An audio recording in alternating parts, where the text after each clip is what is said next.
profeta no capítulo 40, versículo 25. Então, no capítulo 66, ele vai fazer duas perguntas. E diz assim diz o Eterno: o céu é o meu trono e a terra o estrado dos meus pés. Que casa, pois, vocês edificarão para mim? E qual será o local que vocês lhe darão o descanso? Visto que as minhas mãos fez todas as coisas e tudo veio a existir. E no 40, capítulo 40, para complementar essa palavra, no versículo 25 vai dizer assim: a quem, pois, me comparareis para que eu seja igual? Diz o Santo. 26 diz: levantai ao alto os vossos olhos. Quem criou todas essas coisas? Aquele que faz sair os seus exércitos de estrelas, todas bem contadas, as quais ele chama todos pelos seus nomes. Por ele ser grande em força e forte em poder, nenhuma só vem a faltar. Para o dia, vem. Beleza, então aqui, Isaías, ele era um profeta de Israel, ele era nobre da tribo de Judá. Ele foi um homem que tinha uma vida boa, palaciana.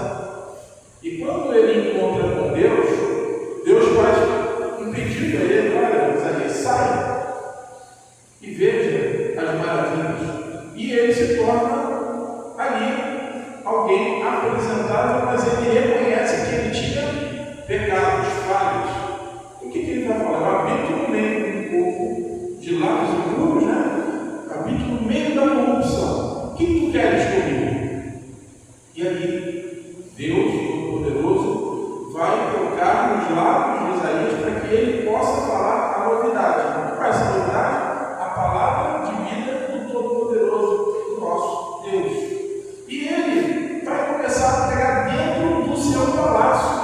Ele era o quarto da linha sucessória. O tio dele, Uzias, era rei de Judá. E ele vai passar por o reinado de Jotão, de Acais e Ezequias. 60 anos de ministérios.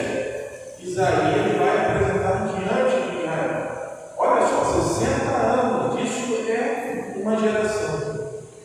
Uma geração, a gente considera que 80 anos dá para nascer e fechar uma geração. Uma geração, ele com seus 20 e poucos anos, ele começa a profetizar, então ele passa a juventude. Uma geração pregando a palavra de Deus. E no início do livro de Isaías, o engraçado de tudo é que ele vai falar para um povo que também estava tão enrolado diante de Deus, no espiritual, está cheio de demandas, que ele vai apresentar o povo a Deus. E Deus fala: olha, tem que redimir o povo dos seus pecados para que ele se torne com suas vestes brancas como a neve. A purificação do templo de Deus só vai chegar quando o povo se consertar. Porque dentro da casa de Deus, se ele ficar todo sujo, não vai haver redenção. E ele vai anunciar essas palavras. E ele vai trabalhar dentro do palácio. Sabe o que vai acontecer dentro do palácio? O próprio tio dele e os seus primos e os súditos vão falar: você compartilha da mesma sujeira, você recebe suborno, você participa das prostituições que nós, determinadas vezes, estamos fazendo, e agora você vem falar de Deus nessa cara de pau. Aí, sabe o que ele vai fazer? Ir fora do palácio. Aí vai ser um momento que inicia o culto ao vivo, o culto ao ar livre. Por quê? Antes tinha que ir no templo para ver o sacerdote fazer a pregação, a leitura e descer o poder de Deus sobre a casa. Eu não estou criticando o templo, tá? Então foi feita a pregação fora porque quem estava dentro não queria ouvir. E ele saiu e foi para a praça e foi falar com o povo. E ali começou a juntar pessoas para falar com ele, para ver ele. E ele colocou um culto, né? Chama-se Biná, em hebraico. E ele ali está falando com o povo. Então ele começa a mobilizar Israel quando ele saiu do conforto do palácio. O que é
diz sua terra: o céu é o meu trono, e a terra é o estrado dos meus pés.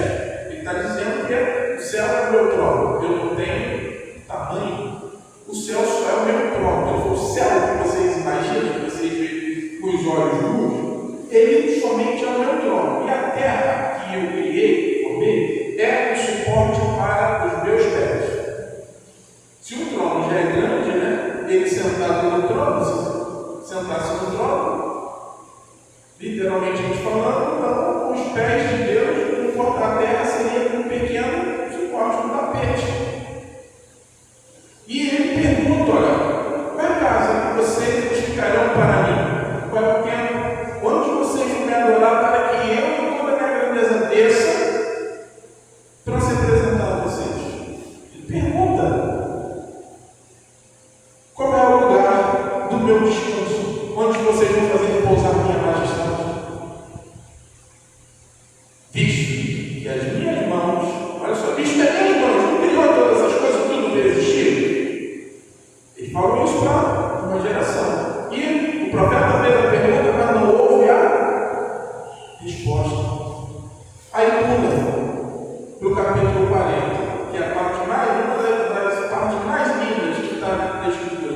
Eu considero que os textos sagrados de Isaías têm as palavras mais poéticas diante de Hashem.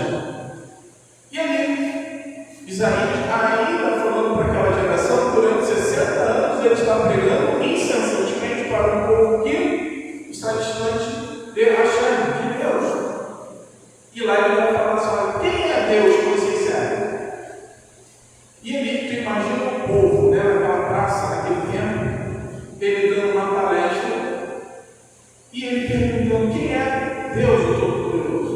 E as pessoas não conseguiram responder. Aí ele poderia voltar lá no livro de Êxodo 20 e falar: quando Deus tira Israel do Egito, ele leva eles até o Sinai, a Horebe, e ele vai falar o seguinte: não terá outros deuses diante de mim. Ele está falando o que para aquela sociedade? Está falando o que para vocês? Que ele é o único ou que há outros deuses? Ele está dizendo assim: não haverá outros deuses diante da minha face. Ele está alegando Deus que existem outros deuses. Ele não falou: eu sou o único. Ele falou: existem outros deuses sim, mas aquele que dá vida, que levanta do pó da sepultura, aquele que dá vida, aquele que faz surgir da sepultura, aquele que cura, aquele que liberta, aquele que salva, só tem um, porque todos os outros deuses dependiam desse Deus, dessa força superior, para alcançar determinados milagres. Aí você vai ver o retrato de todos os povos ali contemporâneos de Israel na época de Isaías, cada um tinha os seus deuses.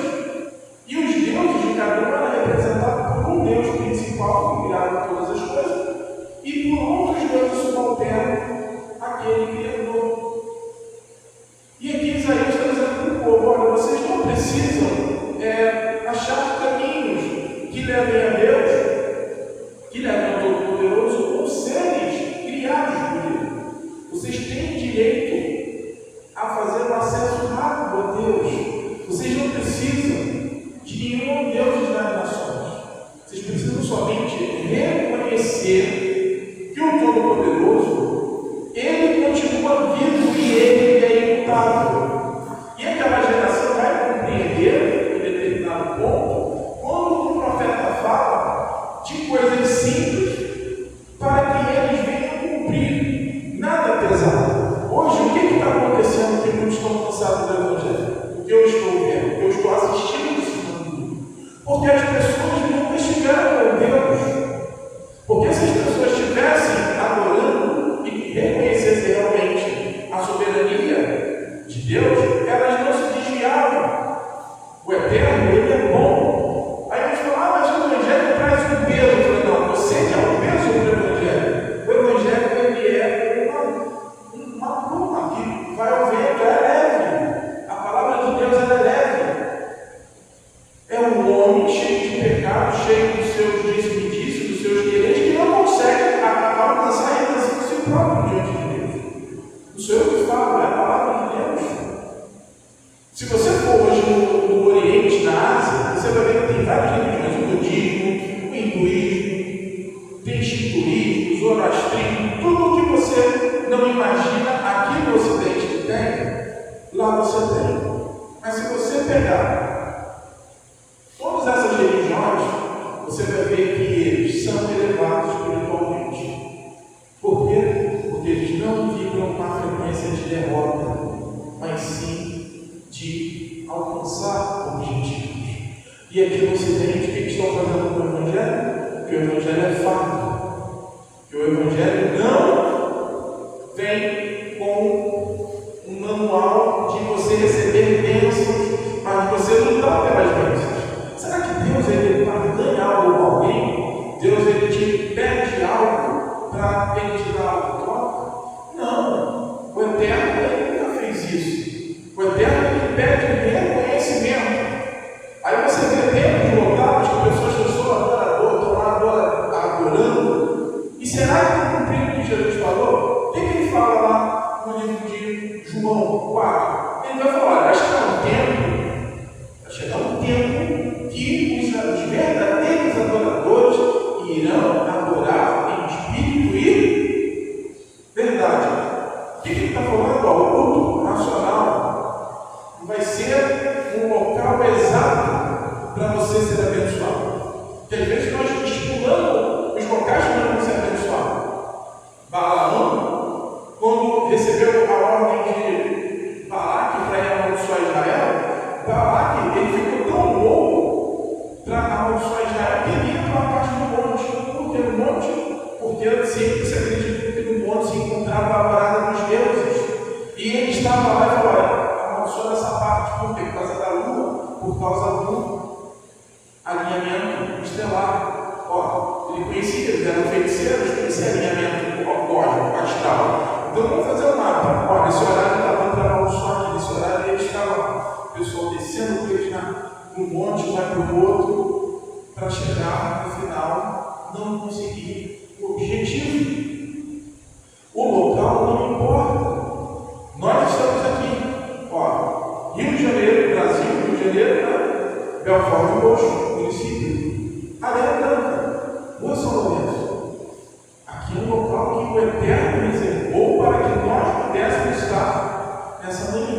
Então, esse é o local da bênção. Mas o que vai determinar você receber a bênção e você levar sua vitória para casa? Será que vai ser somente o local que Deus escolheu? Vai depender da tua a tua fé. Como você vai se apresentar diante de Deus? Será que nós estamos cheios de dúvidas? Se nós tivermos dúvidas diante de Deus, nós estamos cheios de carros. Estamos sujos. Se tivermos dúvida, porque o Eterno não trabalha na dúvida, e sim na certeza.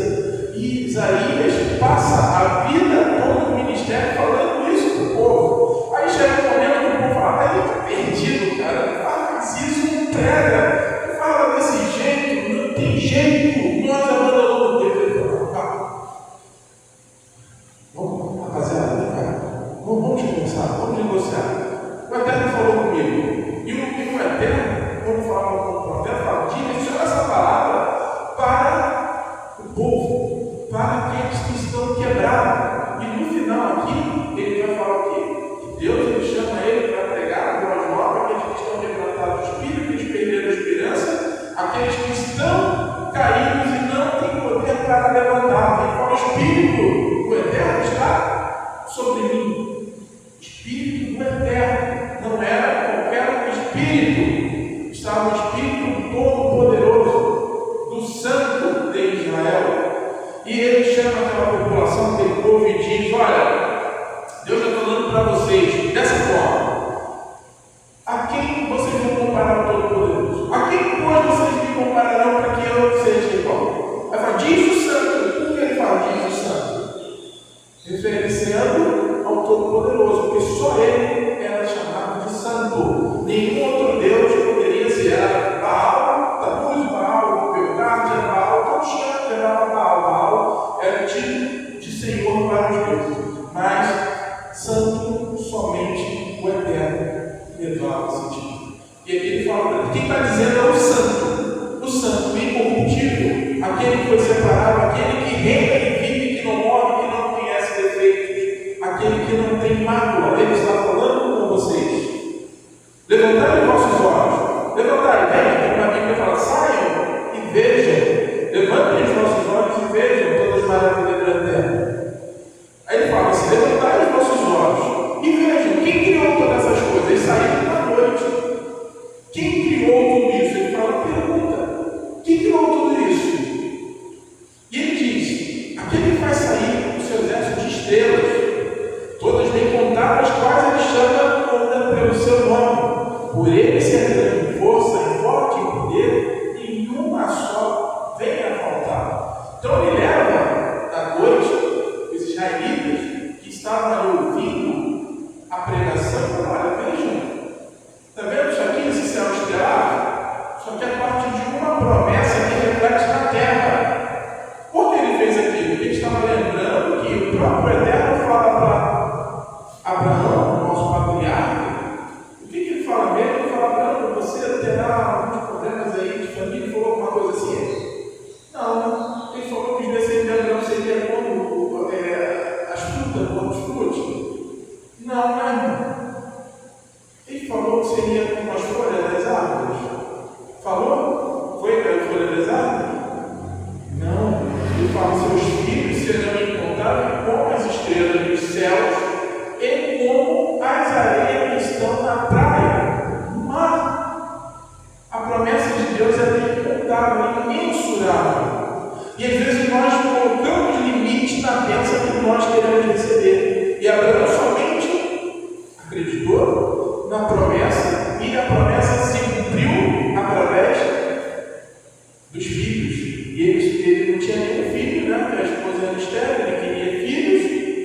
E ele cogitou até colocar o seu servo como descendente para Deus. Eu não faço trato com o teu servo, não falo contigo.